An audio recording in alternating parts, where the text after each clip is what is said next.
Hi అండి అందరికీ. Welcome to my channel Snehi vlogs. సంక్రాంతికి మేము ఊరెళ్ళాం కదండీ! అక్కడ మా అత్తయ్య గారు అరిసెలు చేసి పెట్టారనమాట మాకు. చూడండి అరిసెలు ఎలా చేస్తున్నారో ఏంటి అది చేసే విధానం అంతా వివరించారనమాట ఎలా చేయాలని. చూపించారు కూడా.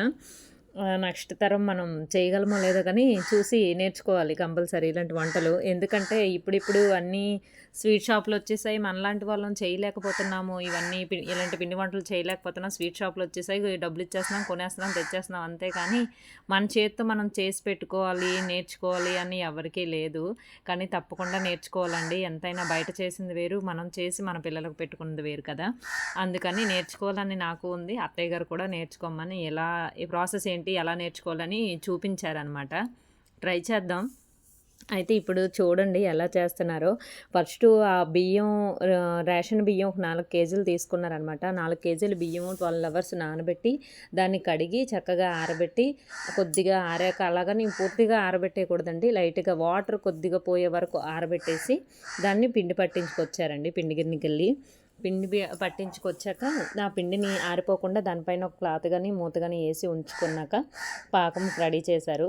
పాకం ఎలా తయారు చేశారంటే 4 కేజీల బియ్యంకి 2 కేజీలు పంచదార, 2 కేజీలు బియ్యం వేసుకున్నారు. వేసుకొని కొంచెంగా వాటర్ పోసుకొని ఆ పాకానికి పెట్టారనమాట. ఆ పాకంలో ఫుల్లుగా కొబ్బరికాయ ముక్కల్ని, నువ్వులు, ఇలాచీ పౌడరు వేసి అది పాకం వచ్చాక ఏ కన్సిస్టెన్సీ రావాలని చెప్పారంటే పాకం తీసుకొని దాన్ని చిన్నగా ఉండలు చుట్టుకొని గిన్నెకేసి కొడితే టంగం అనే సౌండ్ రావాలంటండి. అది అరిసెల పాకం అంట. పర్ఫెక్ట్ అరిసెల పాకం అంట అది.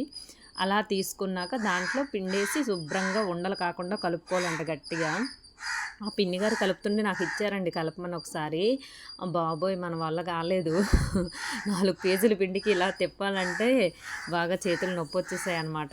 అనుకుంటాం చూసి మనం తినేటప్పుడు ఈజీ అనుకుంటాం కానీ అది చేస్తే తెలుస్తుంది ఎంత కష్టమో. ఏ పనైనా కూడా. ఇది తినడానికి బాగానే ఉంటుంది కానీ అరిసెలంటే ఆతృతగా తినేస్తాం కానీ చెయ్యాలంటే చాలా కష్టపడాలండి. వేడిగా ఆయిల్ వేడిగా ఉండాలి. ఆ పాకం వేడిగా ఉండాలి. ఆ వేడిదాన్నే ఇలా ఒత్తుకుంటూ ఆయిల్‌లో వేసుకోవాలి. చేతులు బొబ్బలెక్కిపోయేలాగా అయిపోయాయన్నమాట మా పిన్నివి ఎర్రగాని. అయితే తప్పదు కదా! తినాలంటే కష్టపడాలి మరి.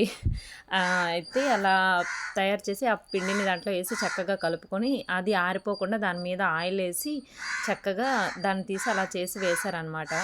చూడండి అరిసెలవి ఎంత బాగొచ్చాయో. ఆ వచ్చిన వాటిని ఆ ఆయిల్ ఉంటది కదా! దాంతో పాటు ఆయిల్ ఉండిపోతే అరిసెలతో పాటు ఆయిల్ ఉండిపోతే మనం దేంట్లో ప్యాక్ చేసుకున్నా కొన్ని రోజులకే జిడ్డు వాసన, ఆయిల్ వాసన వచ్చేస్తదండి.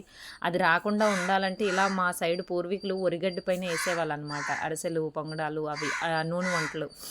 పిండి వంటలు ఏవి చేసినా అలా ఒరిగడ్డ మీద తీసి తర్వాత ప్యాక్ చేసుకునేవాళ్ళనమాట. అది ఎన్ని రోజులైనా జిడ్డు వాసన రాకుండా బావుంటాయన్నమాట ఇలా వేసుకుంటే. మా అత్తయ్య వాళ్ళు ఇప్పటికి కూడా అదే ఫాలో అవుతున్నారు. చూసారా బావుంది కదా! ఒరిగడ్డ పైన అరిసెలు ఇలా పడుకుంటే. చాలా బావుందండి. అరిసెలు కూడా చాలా సాఫ్ట్‌గా, చాలా టేస్టీగా చాలా బావున్నాయి. ట్రై చేస్తాను నేను కూడా నెక్స్ట్ టైం. మీకు కూడా ఈ పద్ధతి నచ్చుంటే ట్రై చేసి ఎలా ఉన్నాయో కూడా నాకు కామెంట్ చేసి చెప్పండి. థ్యాంక్ యూ ఫర్ వాచింగ్ అండి. Please subscribe my channel. Please support. Thank you for watching అండి. Thank you so much.